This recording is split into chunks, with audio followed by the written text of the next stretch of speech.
Coming to you from the Lydia Media Studios in the heart of Lewiston-Auburn, it's Lydia's Lunch Bunch, LA's afternoon morning show with Mark and Jacey.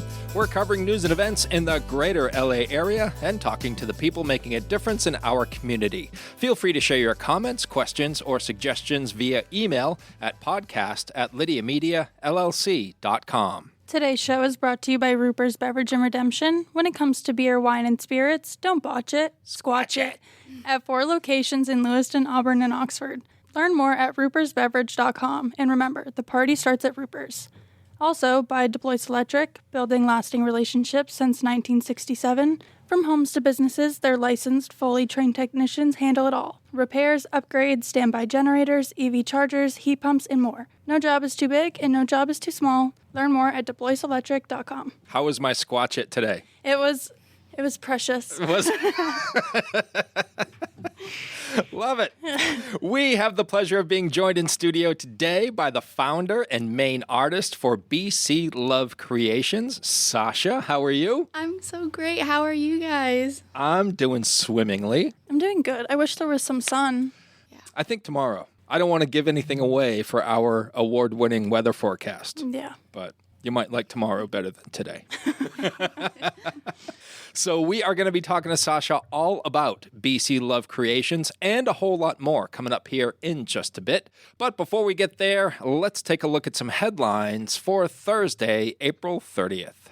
Governor Janet Mills has suspended her campaign for U.S. Senate. Mills made the announcement this morning saying she does not have the financial resources to keep her campaign going. The announcement leaves Graham Plattner and David Costello on the ballot for the Democratic nomination to run against Senator Susan Collins. As the city of Lewiston goes through its revaluation process, some property owners are seeing assessed value increases between $100,000 and $200,000. Deputy Assessor Ashley Fosher said the process is overdue and the values fall within current market conditions. On average, residential property values jumped by 180% and 150% for commercial.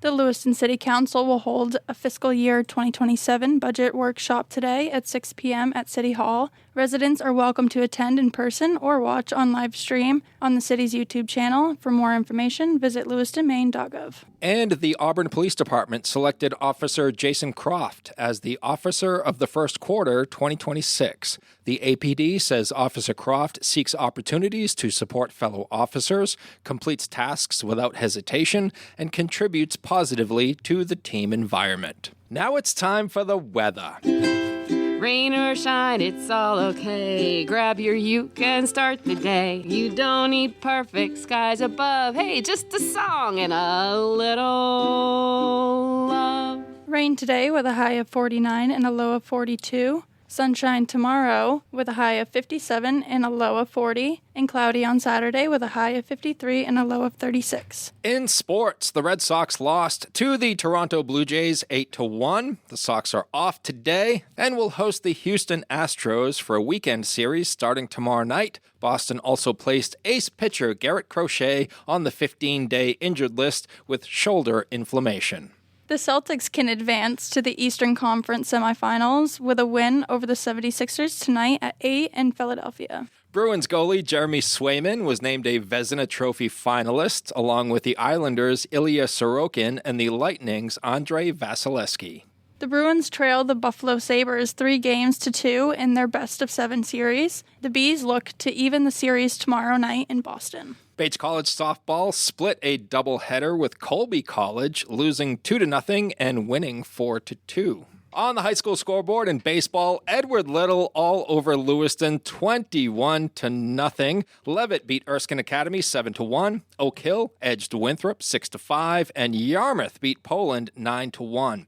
In softball, EL edged Lewiston 3-2. Levitt beat Erskine Academy 11-4. Oak Hill beat Winthrop Kents Hill 18-1, and Poland beat Yarmouth 15-10. In boys tennis, Bangor shut down Edward Little 5-0. Lewiston beat Lake Region 4-1, and in girls tennis, it was Bangor 3-2 over Edward Little. That is your news, weather, and sports. And right now it's time for the podcast segment that is sweeping the Twin Cities. It's time. That was kind of pathetic. I don't know why it always amuses me, but it always does.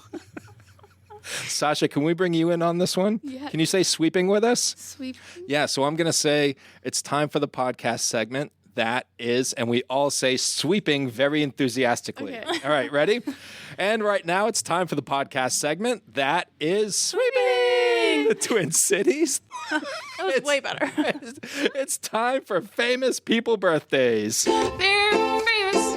It's their birthdays. It's famous people birthdays. It's famous people birthdays. Let's take a look at FPBs for April the 30th. We're going to start off with Kirsten Dunst, who is 44 years old today. She first gained recognition for her role as a child vampire named Claudia in the film Interview with a Vampire. That came out in 1994. Then she landed the leading role in the cheerleading film Bring It On, which came out in 2000. And Jacey, please tell me you watched that. Of course. Of course. Of course. How many Bring It On cheering movies are there? I don't know. Too many. I was just wondering that too, yeah. There's like Bring It On Again and Bring It On Last Summer and Bring It On Electric Boogaloo. As a former cheerleader, what did you think of those films? I thought they were great. Yeah, I actually did really like them. I haven't watched them in forever, but Kirsten gained wider attention for her role as Mary Jane Watson in the Spider-Man trilogy from 2002 to 2007. And, news to me, she's married to actor Jesse Plemons, who played the creepy Todd in Breaking Bad. Actor Johnny Galecki is 51 years old today. He played Leonard on The Big Bang Theory from 2007 to 2019. He also played David, Darlene's boyfriend, in Roseanne in the 90s. And he also appeared in the films National Lampoon's Christmas Vacation that came out in 1989. And look at this. I Know What You Did Last Summer. I think that was a cheering movie. yeah. And rounding out FPBs for April 30th is Willie Nelson, country music legend who is 93 years old today. Willie was one of the main figures of the outlaw country subgenre that developed in the late 60s. He wrote his first song at the age of 7 and joined his first band at the age of 10. He also acted in over 30 films, co-authored several books, and has been involved in activism for the use of biofuels and the legalization of cannabis. I'm just seeing this. Is it Akon's birthday? Who? Akon? Who's Akon? He's a singer, rapper. Yeah, take it away. No. Oh. I actually just saw a video of someone of one of his concerts. There is not, have you seen any of these videos from the recent concerts? Not yet. They're like in these big bubbles, in the plastic bubbles going over the crowd. There's like half-naked woman swinging and mind you, he has 0 songs that require these types of things. No songs that it would even make sense to have this type of stuff. It was insane. Oh, boy. Yeah. All right, so there you go. Akon is 53 years old today. That's great. We have such a huge generational gap here that we can cover pretty much all the famous birthdays. Right? I saw that name and I'm like, I have no idea who that is. Those are your FPBs. Now it's time for some OTDs. It happened on this day. It happened on this day. It happened on this day. So obviously we don't have much of a budget. That is beautiful. Absolutely Thank you stunning. so much. You just warmed my heart. It's going to blow up Mark's head for a while. That's right. These headphones are getting tight. Yeah. 8 years ago, in 2018, Avengers Infinity War claimed the record for the biggest opening of all time, with an opening weekend haul of $258 million. That was shattered by Avengers Endgame's $350 million. Boy, people love those superhero movies, don't they? Yeah, I guess so. I never get into them. Sasha, superhero fan? Passively. Passively? Yeah. 18 years ago in 2008, after only dating for 6 weeks, Mariah Carey and Nick Cannon got married in the Bahamas. They divorced in 2016. It's not a bad run for a celebrity couple. Yeah. 8 years. What was the one that we read the other day that was like 2 weeks? I don't know. That could have been any of them. Yeah. 34 years ago, in 1992, the final episode of The Cosby Show aired after 8 seasons. 44 million people watched. Yeah, one of the more popular sitcoms back in the day. Was that something you watched? Yeah, I watched The Cosby Show for a bit. You got to understand, this was 92. That was before the internet. I think cable existed back then, but beyond that, we only had like 3 or 4 channels. Yeah. It was back in the dark ages, JC. I sat on my dinosaur and I watched The Cosby Show. Yeah, I wasn't alive yet. I know. You weren't even thought of. 223 years ago, in 1803, France sold the United States all of the land from the Mississippi River to the Rocky Mountains. The massive real estate deal is known as the Louisiana Purchase. Cost $15 million, about 4 cents an acre. Those are your FPBs and OTDs for April the 30th. Whether you want a sit-down meal or a grab-and-go, Pat's Pizza in Auburn offers delicious sandwiches, pasta, salads, and pizza at family-friendly prices. Pat's Pizza, serving the LA area since 1985. Open daily from 11 a.m. to 9 p.m. at 85 Center Street in Auburn. Online at patsauburn.com. Dirigo Federal Credit Union is proud to call Lewiston-Auburn home. Whether you're buying a house, saving for the future, or growing your business, we're here for you, right where you live. Visit dirigofcu.com and feel the difference of a credit union that truly knows LA. And now, we shift focus fully to our guest in studio, founder and main artist for BC Love Creations, Sasha. And my first question for you, Sasha, is what does the BC stand for in BC Love Creations? It's because. Okay. Oh, BC okay, as yeah. in because. Yes. It's just like texting shorthand, but Yep. I don't know. I think it came to me once and it just stuck as the BC Love, and it just feels right to me and works. When did BC Love Creations begin, and what was the inspiration behind it? So last May is when I started officially painting around in Maine. I started at the Lewiston-Auburn ArtWalks, actually. But I started that through finding a way to express my creativity and find joy in something sustainable that was fun after transitioning out of working at a preschool. Some different physical stuff popped up where I had to find something that worked a little better for me on my timing. And so I was able to do that, and it just kind of took off and has been really fun, and been able to do so many different festivals, and people have said so many amazing things of I've never seen this sort of face paint around, so it's been really fun. Yeah, and we should tell folks too that the main aspect of BC Love Creations is face painting. Oh, yes. Right? Yes. I think we haven't mentioned that yet, Yes. but it's important because Sasha, as you will see in the photo that we're going to share with this episode, Sasha has her face painted today, which is pretty cool. And I was looking through some of your work on your website, bclovecreations.com, and you are not your ordinary run-of-the-mill face painter. Where we've all seen them at the festivals where kids will be walking around with, I don't know, a flower on their cheek or, a fire truck or whatever. This is high art that you are putting on these people's faces. Thank you so much. It's amazing. You have your portfolio link is just, there's got to be dozens and dozens of images here. And I love the way you create these, not only the painting of the faces, but the images as well, because the kids, they become these characters in these photos. Yes. Like you put a Grinch on a kid and he becomes the Grinch, right? Yes. I think that's the important appeal of face painting. It's not just a momentary, oh look, I got a cute little heart on my face, but it's a immersive way to get into play and in the present moment, instead of then going right back into the event oh, let's go home so I can go play video games. It's, oh, look at me, I'm gonna roar as a dragon or a lion, and Yes. that's so special for them to be able to play around. Yes, you have a Toothless here from How to Train Your Dragon. Yes. One young lady I saw had pretty much her entire face was painted as a tiger. Yes, I believe that was my niece. Oh boy, yeah. How and you have adults in here too that have their faces painted as well. Who is a better sitter, kids or adults? Adults, Okay. as expected. Generally, some adults have a hard time remembering that chatting to their friends is something difficult to do in the same moment, but otherwise, as expected, the kiddos do wiggle and scrunch their whole faces Yeah. up a lot. Yeah. It's got to be a skill to have a kid sit still while you do your work. Yeah. Right? How do you do that? Because we all know they're excited to sit there and get their face painted and see the finished product. How do you set them at ease and kind of encourage them to sit still so you can work effectively? I think like a huge thing is realizing that they're not going to sit still fully is really important. So like allowing those in-between moments, like I'm going to have to wash my brushes in between. I'm going to have to load new paint onto brushes.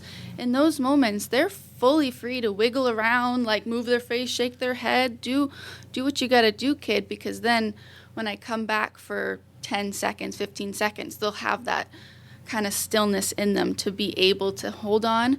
But also what I do is work to create a variety of fidgets, which I actually am holding right now, 2 different ring types. And they're fidgets that they can hold in their hand and feel texturally, but might not require them looking down, because like the visually interesting fidgets kind of draw that attention, which makes it hard for them to remember to keep their chin up. So like I provide them those resources in that environment to be able to distract their body with this sort of movement instead of their head moving. We were talking before we started recording, and you said you work with neurodivergent clients. Yes.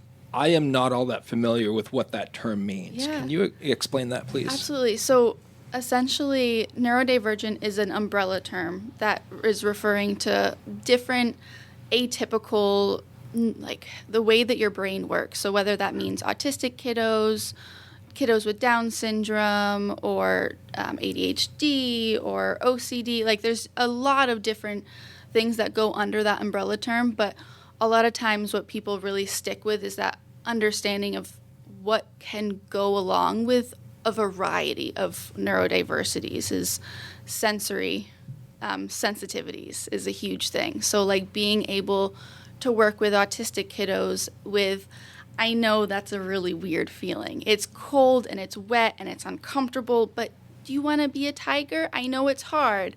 And then like sometimes if they're really nervous, I can say, oh, do you want to just watch the rainbow on my hand? And they'll see it, and maybe they'll get amazed at the little rainbow gradient that pops up.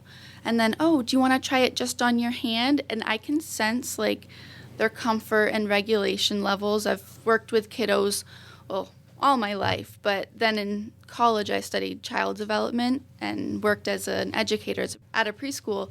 Working with kiddos in that way has really helped me be able to sense where they're at in their tolerance for something uncomfortable. Yeah. So I can kind of work with where they're at to bring them to that next level of my hand, their cheek, like whatever they feel comfortable with, and just working at their pace is really what's important. A true professional in your field, no doubt about it. Sasha, what inspired you to pursue a career and start a business around children? I have always, my whole life, like since I was a child, have gravitated towards kiddos. I was the 7-year-old holding the 3-year-old, like my whole life. So when I studied child development and I was able to understand like this little person is a little person. They're not just, like someone to tug along. They're a little person, and they're developing, and they're trying to figure out how to be and how to express themselves. And face painting is just one of those things that people don't expect to actually have a meaningful impact. It's just some 20-minute amusement, and then you're going to wash it off because it's not that exciting. Whereas, like I said before, they can get immersed into play, but they can also figure out what feels good and choosing. That's why throughout my whole process, I allow them choices, and I direct those choices towards the child. Sometimes parents will try to support in what direction to go, but I like to remind the kiddos, no matter what, you can have any colors, you can have any designs. There's no such thing as a girl or boy design, and figuring out those ways to express yourself is so important when you're young. And so I think finding a way, like face painting and getting into this as a business, has allowed me to express myself and to allow myself to get back into that, because that's something that I've struggled with throughout my life. And realizing in my 20s that I'm also neurodivergent and like how that's impacted me, and sort of like coming back into the true expression of myself now. And face painting has allowed me to get that for myself while giving it to others in a really special way. That's allowing me, like I said, with the flexibility of my own time and figuring out like how much I can work, because I don't want my whole life to be about work, work, work, work, work. You know, I want my work to be joy that I love. I'm sure you guys really enjoy like hanging around and chatting and podcasting, and it just doesn't feel hard when you're doing something you enjoy. So I think combining like the impact, how it feels for others and for myself has been really important in building it. Can you talk a little bit about your experiences throughout the Twin Cities and beyond at the festivals? Because I don't know if you remember, but I believe we met at the Balloon Festival. Yes. I was helping you carry some of your equipment when the festival was over. Yes. Oh, at the end. Thank you. Yes. Of course. My goodness. Yeah, and then we reconnected at some chamber events Yes, as well, the Chamber absolutely. of Commerce. So can you kind of just talk a little bit about what it's like for you to be part of these festivals and what the experience is like to have kids come up and be so excited to have their face painted? It's been lovely. I love how many people come, and even especially now, being into it for about a year, people coming and being like, oh, I saw that you were going to be here. I came here for you because this is so fun. Or it's so fun seeing the line of people who, you know, might be like, oh, I'm waiting for an hour. And then after, they're just like lit up with joy and energized from even that wait. And it's so special to be a part of this community and being able to give back to the community in a way that just like livens us. There's so much going on in the world, and having just a little bit of genuine joy is so important. And these communities, as you mentioned, we've seen each other at like the chamber events. There's so much support in these communities, and it's lovely to be a part of. I would not consider myself to be a social butterfly, and I have struggled with like kind of putting myself out there in a lot of ways, but there's been so many people like you bringing me into the podcast and inviting me is just, there's so many ways of people bringing joy and to the community. They want to support each other and find new ways to bring more happiness in. So it's fun. When did you start face painting? I started face painting last early May, and then mid-May was the first time that I actually brought out to the LA Arts. But yeah, I pretty much started kind of practicing based on things that I was learning online. I follow a lot of international face painters who've been face painting for longer than I've been alive, and I have really been enjoying learning their techniques and like their products and stuff. So yeah, I just pretty much picked it up pretty quickly. People were more than impressed and happy the very first time that I painted, and I look back and I'm like, oh, I can tell that I've improved, which is good. But I think it's just because we haven't seen this style, especially in Maine, I think. So it's really fun. Is art something you've always been interested in? And Yeah, I have always enjoyed art. I think I have been a very academic focused person my whole life. It's just been kind of who I was. I was that like smart, geeky math kid. So I had a hard time remembering that I could also sit down to do art. Because like my sister was the artist and it was so good. So when I got to college, I explored some art classes and I was able to like find some, okay, now you have to do this. You have to sit down and do art. And I found a lot of joy in like the validation of the time spent on it. I'm like, okay, I can do this art. And so face painting has been a way to remind myself and bring in that valuing of art again and expressing, enjoying it. yeah.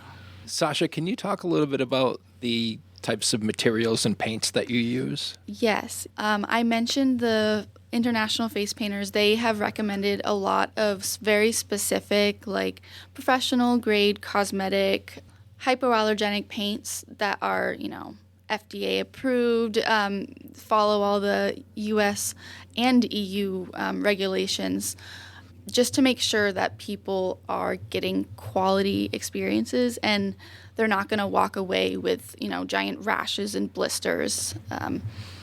That can really sour you on face painting, I think, right? Yeah. Some people accept it too, unfortunately. They're just like, oh, yeah, they got face painted and now they're all red. But I don't think that's something that people should have to experience. Their kiddos should have to go through. Right. What does your schedule look like this year as far as festivals and things? I will be at the Balloon Festival again, and I should be at the Liberty Festival over in Auburn. Last year I was on the Auburn side. 6 hours constant line. Oh my goodness. Was not expecting that much. This year I will have 2 artists, so hopefully people will not have to wait quite as long. But I'll be over there. I'll be at, Greater Falls Pride, the ArtWalks around here, Brunswick Second Friday. How far do you travel to do your work? It depends. It's kind of depending on the transport that I have planned for the day. I generally am in Lewiston-Auburn through to Bath, Brunswick area. Those are my really easy spots to get to. And then I can kind of expand depending on transportation that I figure out at some travel fee depending. And do moms and dads hire you for birthday parties and things like that? Yes. Yeah, definitely. I recently posted several party packages that people can take a peek at if they're curious. I'm scrolling through your website again because it's so awesome. And you have, this is my favorite by far, you have a little girl who wanted to be painted up like Pennywise the Clown. Yes, during the Christmas event, no less. I loved it. That's pretty awesome. And that's what I mean. They get to express themselves and their interests no matter what. Yeah. I love it. Do you have any favorites? What if a kid comes up with a request and you're like, yes, been wanting to do this one? I always love a good unicorn. That's, such a popular one. That one is so cute. Looking through here.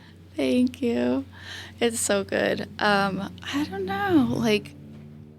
The cats are also always pretty, fun and spectacular feeling when they're done. Yeah. I'm curious, too, Sasha, if the business side of BC Love Creations is what you expected, or is it a little more difficult? It's interesting because I kind of started out in college. I also tiptoed in copywriting a little bit. So I have a little bit of that experience of some information behind in my belt. So I think that gave me at least a good understanding of what was going to go into some of the aspects of building a business, building a website, those sorts of things. And I think it makes doing that and writing descriptions not feel so scary, even though I know that there's more attention that goes into it than maybe I'm doing sometimes. I could focus a little bit more on keywords and this and that, but having just at least a little bit of that information behind me is helpful. And then I think really too, having resources like the Chamber is amazing. I just got through the Business Lab series and series 2, and it was incredible. The amount of resources, especially free resources in Maine for small businesses, Small Business Development Center plug, I don't know. I didn't know those sorts of things existed, and I think it's just incredible now to, as you step into the overwhelm, you realize there's people to help you too. Yeah. And our Chamber of Commerce has done a fantastic job of welcoming in small local business here and kind of guiding them through what the expectations are and, some of the more difficult things. You're in this because you love art and you love kids, but there's a whole other side of it that you need to learn to make it all successful. Absolutely. Right? And that's not the fun stuff. No. I'm still working on it all, but hey. Yeah. Every day. Yeah.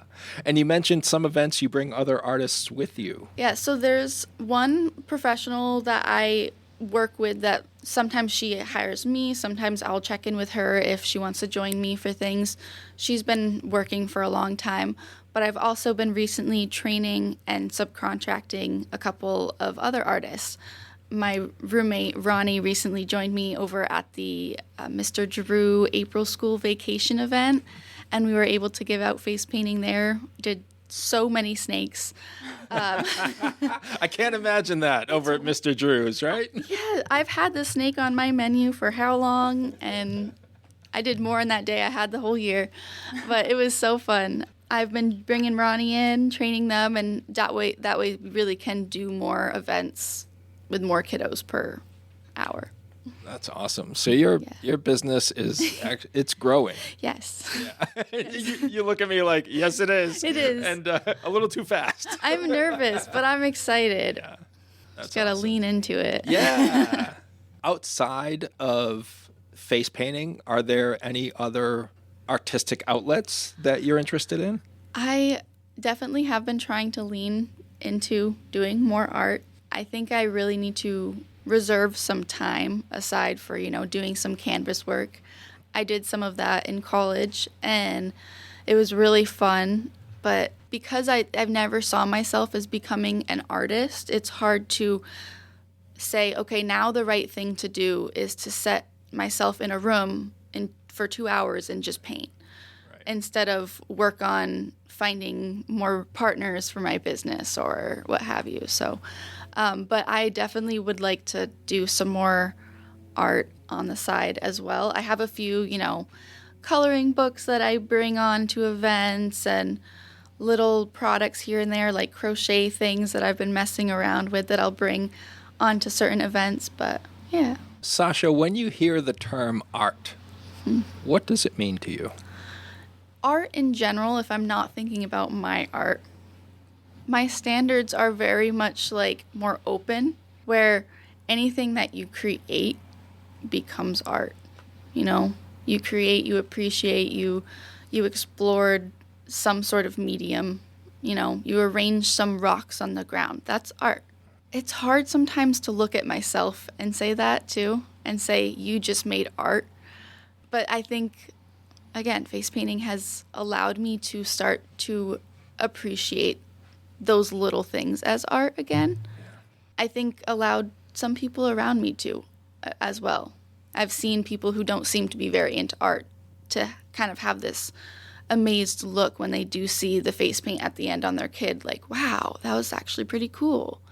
And I just hope that I send them home with a little nugget of art is good, art is fun, art is valuable.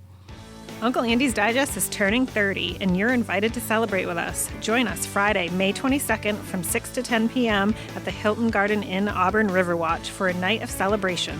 For 3 decades, Uncle Andy's Digest has been Central Maine's community-focused monthly advertising publication, connecting local businesses with loyal readers. Enjoy 90s music from Palo Entertainment, hors d'oeuvres, a cash bar, in recognition of our longest-running advertisers, and much more. Find all the details in the latest issue of Uncle Andy's and on Facebook. We can't wait to see you there. Sasha, we like to close out the show with a segment called 3 Random Questions, where Jacey and I will ask you questions that have nothing to do with BC Love Creations. Okay. You up for that? Yes. All right. Let's do it. What is your favorite way to unwind after a busy day? Let's see. I have some wonderful, roll tools. It's called the Chirp Wheel. I don't know if you've ever heard of it. I've never It's heard this of that. kind of like a foam roller, but it's a specific one that's formed around your spine, and it helps crack your back. Amazing. Boy. There's 3 different sizes of the Chirp Wheeler, and it's just a little massage at the end of the day, and it's just wonderful to just be able to especially, when I'm face painting, hunched over a little, Right. I kind of gotta stretch. Chirp wheels are amazing. Wow. I'm going to have to recommend that. Sounds. highly Maybe we can get recommend. Pam to buy one for the office. I know. Right? There Yeah. you go. We'll have 3 or 4 laying around. We'll have a chirp wheel session. Yeah, I feel like we've got room. Everyone just do. rolling on Yeah. the floor. Yes. Yeah, it's fine. We'll be like, don't worry about it. Sasha said it's cool. It's a good work day. Oh my God, I see kids on your website that have 6, 7 painted on there. Yes. Oh my gosh, I never had heard the end of it that day. Oh my God. All right. JC, you're up. If you were a superhero, what would you want your superpower to be? I feel like I gotta say fly. I know it's just so standard of a response, but like if you could fly anywhere, that'd be cool. Just like over the mountains and just like look, it'd be like a little meditation session, you know, like teleporting, great, amazing, the convenience, but flying is the experience. Yeah. All right. And final question for you, Sasha. If art didn't exist, what would you be doing? I would probably end up being some sort of like something in psychology, maybe child development, maybe some sort of therapist / child aid in classrooms. All right. Yeah. Well, I can say with full confidence that we need more people like you in the world. Thank you. Thank you so much for joining us today. Thank you both for having me. Absolutely. It has been a pleasure, and I'm sure we'll see you out and about at the festivals as well, because we go out there, we like to have fun too, and maybe I'll be in line someday. Yes, absolutely. Happily. I'll be like, I'll I will take take the penny wise. I'll be please. right there with you. Yes. Great stuff. And the website, once again, folks, look her up online at bclovecreations.com, and you're also on the social medias as well. Yes. Thanks to Ruper's Beverage and Redemption and DuBois Electric for sponsoring today's episode. And if you'd like to be part of the Lydia's Lunch Bunch advertising family, reach out to Pam Ashby via email at pam@lydiamediallc.com. Have a great day. And remember, don't bite your cat. And I will say I have bitten my